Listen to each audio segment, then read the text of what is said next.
আজকের আলোচনা হচ্ছে হরিনামে কি হতে পারে। মা বাবা জ্যান্ত ভগবান, একজন শিব আর একজন পার্বতী, তার বাইরে কিছু নেই। এ দেহে আপনি কোনো কিছু তো কম নিয়ে আসেননি, এখন কেন দিনে দিনে কমে যাচ্ছে বলুন? 3:30 থেকে 4:30 মধ্যে সপ্ত ঋষিগণ আকাশে পরিভ্রমণ করেন। ইসকন কোনো দেবতার পুজো করে না, কিন্তু মহাদেবের করে। শুদ্ধ বৈষ্ণব হতে চাইলে আগে মহাদেবকে ভজন করতে হবে। ধাম তত্ত্বের প্রথম ধামের কর্তা হচ্ছে মহাদেব। মহাদেব খুব তাড়াতাড়ি কৃপা হয়, চোর কেউ কৃপা করে। শুনতে থাকো, শুনতে শুনতে মানুষ দেবতা বেনে যায়, শুনতে শুনতে মানুষ থেকে মানুষ দেবতা হয়ে যায়। শোনাটা খুব ভালো হওয়া দরকার। আগে কান ভালো হলে হৃদয়টা আপনি ভালো হয়ে যায়। বলুন না রাধে রাধে। কাশীতেই ভদ্রলোক শিবকে গিয়ে বলেছে, ভগবান আপনার কাছে একটা কৃপা চাই। বলছে কি কৃপা? বলছে আমায় একটা ছেলে দাও। বারবার বলার পরে ছেলে নিতেই হবে, তো বলেছে প্রভু আমায় একটা সন্তান দিন। বলছে সন্তান তো একটা দিতে পারি তোকে, কিন্তু সন্তানের আয়ু হবে মাত্র 2 বছর, নিয়ে যেতে পারিস? বলছে প্রভু আমার যে এই যে বদ্ধা নাম, আমার বাচ্চা কাচ্চা হয় না, আটপুরে নামটা আমাকে ঘুচিয়ে দিন, বাকি যা হয় হোক, কি কিছু দরকার নেই, আটপুরে নামটা ঘুচিয়ে দাও। আপনাদেরকে যারা এখানে বসে আছেন সকলের অবগতির জন্য বলছি, সর্ব তাড়াতাড়ি তুষ্ট হয় কোন দেবতা জানেন? কে? তাড়াতাড়ি কৃপা করেই থাকেন, চোরকেও কৃপা করেন। কে বলুন দেখি? মহাদেব। আর এটা জোরে বলতে হবে, এত ভয় কিসের? মহাদেব খুব তাড়াতাড়ি কৃপা হয়, চোরকেও কৃপা করে। এক চোর সারাদিন ঘুরছে, কিচ্ছু পায়নি, কোথাও কিছু পায়নি, ভাবতেছে কিছু যখন পেলাম না, তো এই মহাদেবের কাছে গিয়ে একটু দেখি তো ওখানে একটু প্রসাদ টসাদ আছে নাকি, খেয়ে বাড়ি চলে যাই, চুরি তো করতে পারলাম না।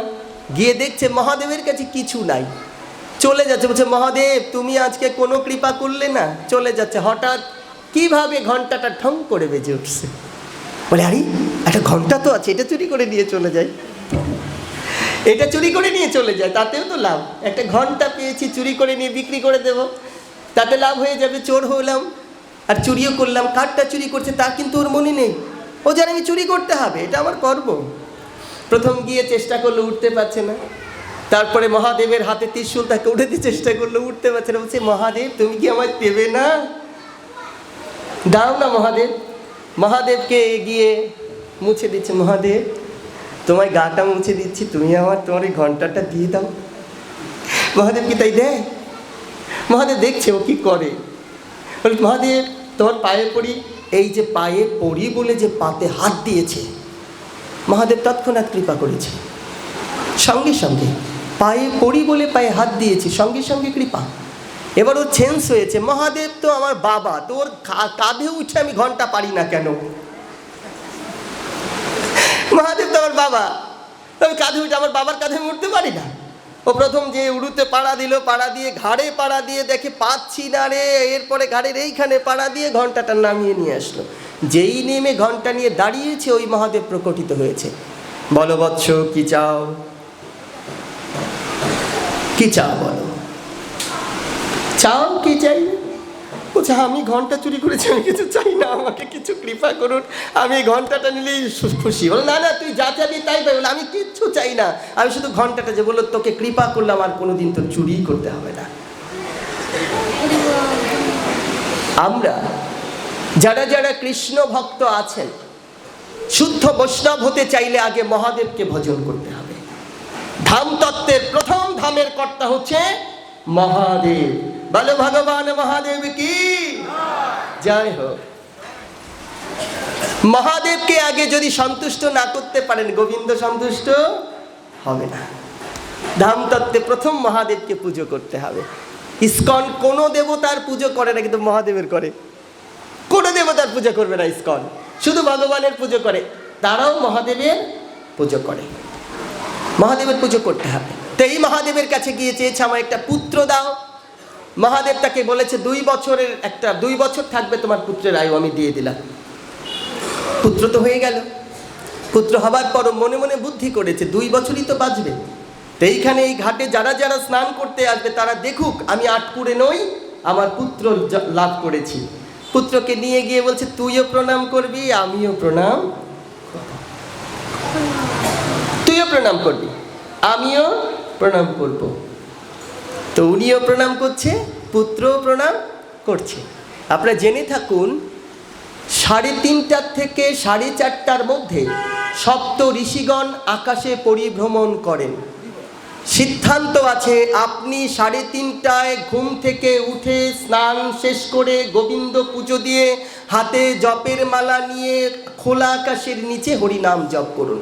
কালকে থেকে করুন, কালকে থেকে দুঃখ হরণ হবে, কোনো দুঃখ থাকবে না। সপ্ত ঋষিরা কৃপা দান করে থাকেন। যখন এই ছেলে এবং বাবা দুজন প্রণাম করছেন, সপ্ত ঋষি ওই ঘাটে আসছে স্নান করতে। যেই প্রণাম করেছে সপ্তঋষি 7 জন দাঁড়িয়ে বলেছে আয়ুষ্মান ভব। আয়ুষ্মান ভব বলেছে এবার কি হবে? দাঁড়িয়ে বলছে আয়ুষ্মান ভব বললেন প্রভু আমি জানি না আপনারা কারা, আপনি এই কথাটা ফেরত নিন। বল কেন? আয়ুষ্মান ভব বলে ফেলেছি তো, তোদের আয়ু বেড়ে গেছে। বল কি হয়েছে? আচ্ছা আমার ছেলের আয়ু মাত্র 2 বছর। তুই জানলি কি করে? ভগবান শিব আমাকে সন্তান দান করেছে আর বলে দিয়েছে আয়ু হচ্ছে 2 বছর। শুরুতে বলেছি মায়েরা প্রণামের অনেক গুণ, প্রণামই যজ্ঞ। আমাদের এই সংসারটা হচ্ছে সংসার দুঃখ লয়, সংসার দুঃখ জলদ প্রতিতস। এ সংসার দুঃখের আলয়। কেউ বলতে পারে না বুকে হাত দিয়ে আমি সম্পূর্ণ সুখে আছি। কিন্তু যদি জিজ্ঞেস করেন মা আপনি কেমন আছেন, আপনি হেসে বলে আছি বাবা, ভালোই আছি। বৌমা খেতে দেয় না তবুও ভালো আছি। ছেলে ভিন্ন খায় তবুও ভালো আছি। আমাকে কুকুরের মতো দেখে তবুও ভালো আছি। শুধু ভালোই আছি, কিন্তু আসলে কি ভালো আছি? একদম না। বসলে উঠতে পারি না, উঠলে বসতে পারি না, ভালো খাবার সামনে দিলে খেতে পারি না। পারি না কেন একবার ভেবেছি কি আমরা জীবনে? এটা পারি না কেন? এ দেহে আপনি কোনো কিছু তো কম নিয়ে আসেননি, এখন কেন দিনে দিনে কমে যাচ্ছে বলুন? 72 থেকে 75 বছর নরেন্দ্র মোদী তিনি যদি দ্বারকায় সমুদ্রে ডুব দিয়ে গিয়ে ভগবানকে দেখে একখানা ওই ময়ূরপুচ্ছ ভগবানের কাছে দিয়ে আসতে পারে, আমরা 19, 20 বা 30 বছরের ছেলে তাগদ নিয়ে কেন বলতে পারি না রাধা গোবিন্দ প্রেমানন্দে? পারি না। ওই 75 বছর পারছে, কিন্তু আমরা পারছি না। কারণ কি? কারণ হচ্ছে তিনি যা করলে হারিয়ে যায় সেই রাস্তায় তিনি যাননি। এ ভাগবত, আপনারাও ভাগবত। এ পবিত্র, আপনারা আরো পবিত্র। এ দেহ গোবিন্দ যেখানে সরাসরি বিরাজমান, ভগবান যখন সরাসরি থাকেন, যারা শিক্ষার ঘরে গিয়েছেন তারা জানেন এ দেহের ওপর কোনো সাধনা নাই, আর আমার পরম ব্রহ্মের ওপর কোনো পূজা নেই। এ দেহ সাধনার ধন। এ দেহের বাইরে যে সাধনা করে আমি সে সাধনা মানি না। নিজে সৎ হওনি, নিজে তুমি নিজেকে কখনো ভালোবাসোনি, নিজে ব্রহ্মচার্য রক্ষা করনি, নিজে সত্য কথা বলনি, নিজে অপরাধ করে নয়নে নয়নে মিলিয়ে অন্যকে দর্শন করেছো। তুমি তোমার নিজের দেহটাকে, চোখটাকে নিজে নিজে নষ্ট করেছো। আর তুমি এসে বলছো আমি বড় পূজারি, বিশ্বাস করি না। তাতে বিশ্বাস করি। তুমি নয়নে কৃষ্ণ দেখেছো, বদনে হরি বল বলেছো, কৃষ্ণ গোবিন্দ বলে নয়নের জলে চরণ ধুইয়েছো, বৈষ্ণবের সাধুর বাজারে গড়াগড়ি দিয়েছো, প্রাণ গোবিন্দ হা গোবিন্দ বলে কেঁদেছো। তোমার দেহটাকে কৃষ্ণ প্রাপ্ত করেছো, তুমি বৈষ্ণব। জীবনে কখনো বৈষ্ণবের বাজারে গেলাম না, বৈষ্ণবের চরণ ধরে গায়ে মাখলাম না, বৈষ্ণবকে গোবিন্দ কৃষ্ণ বলে জড়িয়ে ধরে কাঁদলাম না। আমি পূজারি হয়ে বৈষ্ণব হয়ে দাঁড়িয়ে রইলাম, এ পূজা মানি না। এটা কোনো পূজা না। আমি তো জানি না কালকে আবার বাহু তুলে হরি বলতে পারবো কিনা, আমি তো জানি না এটা। আমার সাধনার ধনে দেহ, বাবা মার গোবিন্দ এই দেহের মালিক, এছাড়া তো কেউ দেহের মালিক নাই। 18 মুকাম তত্ত্বে যদি দেহ তৈরি হয়, 10 হচ্ছে আমার গোবিন্দের, 10 ইন্দ্রিয় বাবার, 4 মায়ের, 4 এই 18 দিয়ে দেহখানা তৈরি। এই দেহ যদি ভাগবত না হয়, এই শাস্ত্র ভাগবত পরে কোনো লাভ এ জগতে হবে না। আগে নিজেকে তৈরি করো, আগে নিজে তৈরি হও, তবে তুমি ভাগবত পাবার যোগ্যতা অর্জন করবে। আমি জীবনে কোনোদিন দুধ খাইনি, আর ঘি খেতে চাই, তা কি খাওয়া যাবে বাবা? পেটে বমি হয়ে যাবে। আজকে যারা আস্বাদন করতে এসেছেন, বাড়িতে গিয়ে যদি আপনার ছেলে আপনাকে গালি দিয়ে এত রাত পর্যন্ত কোথায় ছিলে, ভাগবত থাকবে তো? ভেবে দেখুন তো, ভাগবত থাকবে তো? কালকে সকালে যদি আপনি ছেলেকে বলেন বাবারে একটু বাজার করে আন, ছেলে যদি দাঁড়িয়ে বলে তোমার বোধ বুদ্ধি নেই, তুমি আমাকে বাজার করতে যেতে বলেছো, এ ভাগবত থাকবে তো? মারে আগে বাড়িটা ভাগবত করো, আগে দেহ দেহ ভাগবত হোক, আগে বাড়িটা বৃন্দাবন হোক, তারপর প্রেমানন্দে বাহু তুলে সন্ধ্যা সকালে হরি বল বলো, তবে এই দেশ বৃন্দাবন ধাম হয়ে যাবে।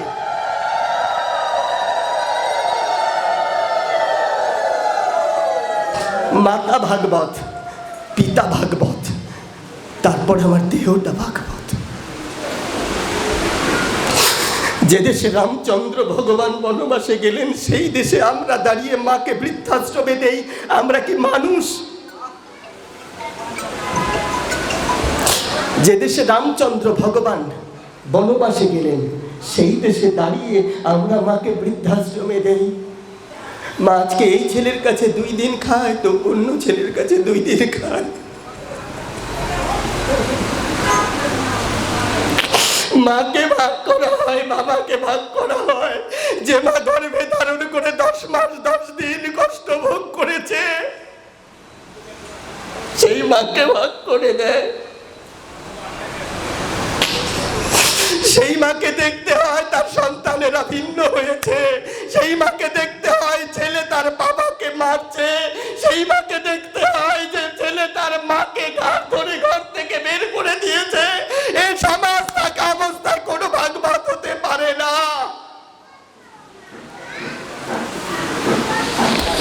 আগে ভাগবত নিজেকে করতে হবে, ঘরে ঘরে সন্তানকে শিক্ষা দিতে হবে।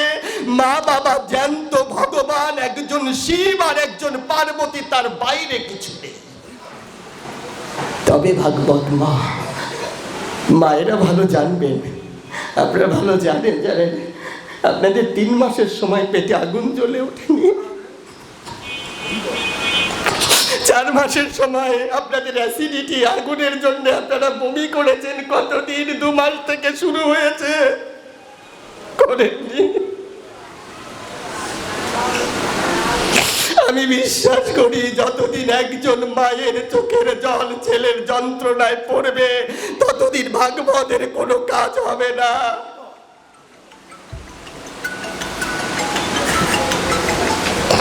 মায়েরা শুধু মা নয়, মা হচ্ছে ভগবান। আমি আবারও বলছি, মাকে ভালোবাসুন। দেখুন, ভগবান বাড়িতে এসে দাঁড়িয়ে যাবে, বাড়িতে এসে দাঁড়িয়ে যাবে। সপ্তঋষি আশীর্বাদ দিয়েছেন, কি আশীর্বাদ দিয়েছেন? যে তুমি আয়ুষ্মান ভব। দাঁড়িয়ে বললে প্রণাম দিয়েছি, আশীর্বাদ দিয়েছেন ফেরত নিন, কারণ তো সন্তান তো আমার 2 বছরের আয়ু নিয়ে এসেছে, আপনি কি আশীর্বাদ দিচ্ছেন বলুন দেখি? ফেরত নিন, ফেরত নিয়ে নিন, এ ছেলে বাঁচবে না। সপ্তঋষি বললেন, আমরাই হচ্ছি সপ্তঋষি। আমরা যখন আশীর্বাদ দিয়েছি, তো আমাদের পিতার কাছে নিয়ে যাব, আমাদের পিতার কাছে নিয়ে যাব। চলুন, বাচ্চাদেরকে অনুরোধ করছি, মায়েরা বাচ্চাদেরকে শেখান, শুধু প্রণাম করুক বাবা মাকে সকালবেলা। আরে ও যদি ভগবান না চেনে, দরকার নেই, এই 2 জন ভগবানকে আগে চিনতে শেখান। দরকার নেই ওই ভগবানের, আগে আপনাদের পুজো করুক। প্রণাম যখন করে ফেলেছে, সপ্তঋষি বলছে ছেলেটা আমাকে দিয়ে দে। আমরা নিয়ে যাব আমাদের পরম পিতা ব্রহ্মার কাছে। গেলেন ব্রহ্মার কাছে। সপ্তঋষি প্রণাম করার সময় বাচ্চাটাকে বলেছে, শোন, আমরা যখন প্রণাম করবে তুমিও প্রণাম করে ফেলবে। যেই সপ্তঋষি প্রণাম করেছে ওই বাচ্চাটাও প্রণাম করে ফেলেছে। ব্রহ্মা আশীর্বাদ দিয়েছে, আয়ুষ্মান ভব।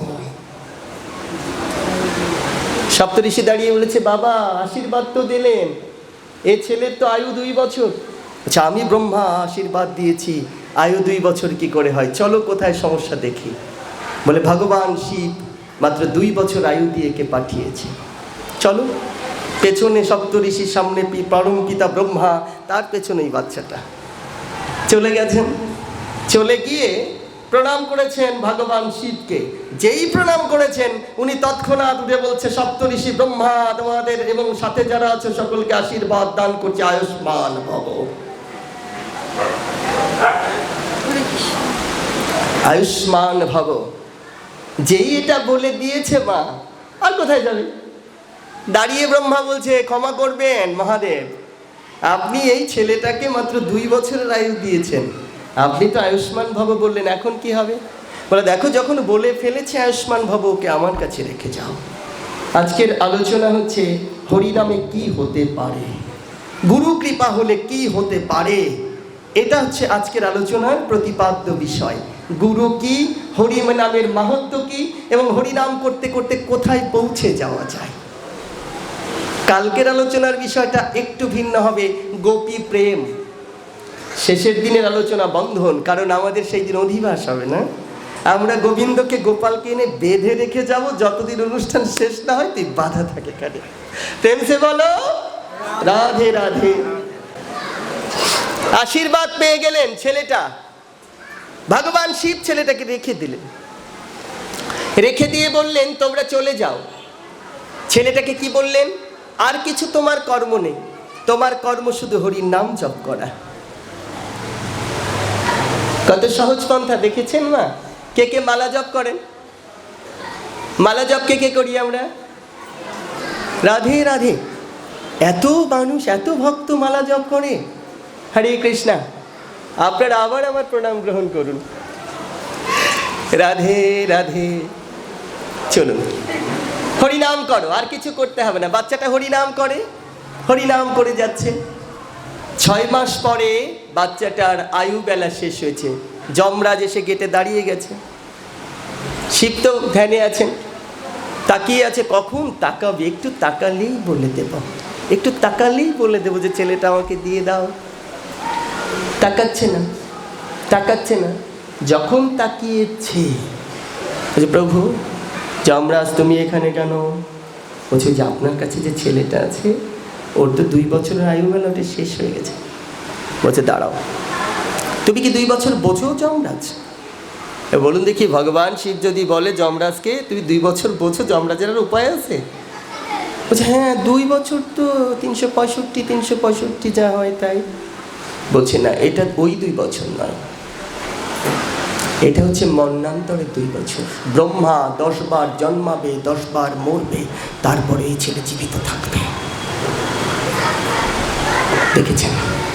ব্রহ্মা 10 বার মরবে, 10 বার জন্মাবে, তারপরে এই ছেলেটা জীবিত থাকবে। আপনাদের সাক্ষাতে বলতে চাই, যে ছেলেটা সকালবেলা তার বাবা মাকে প্রণাম করে, মা কোনোদিন আশীর্বাদ ছাড়া অন্য কিছু করতে পারে না।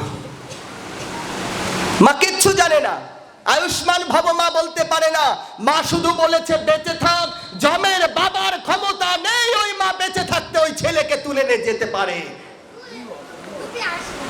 মা সরাসরি মহামায়া, বাবা সরাসরি মহাদেব, নিয়ে যেতে পারে না।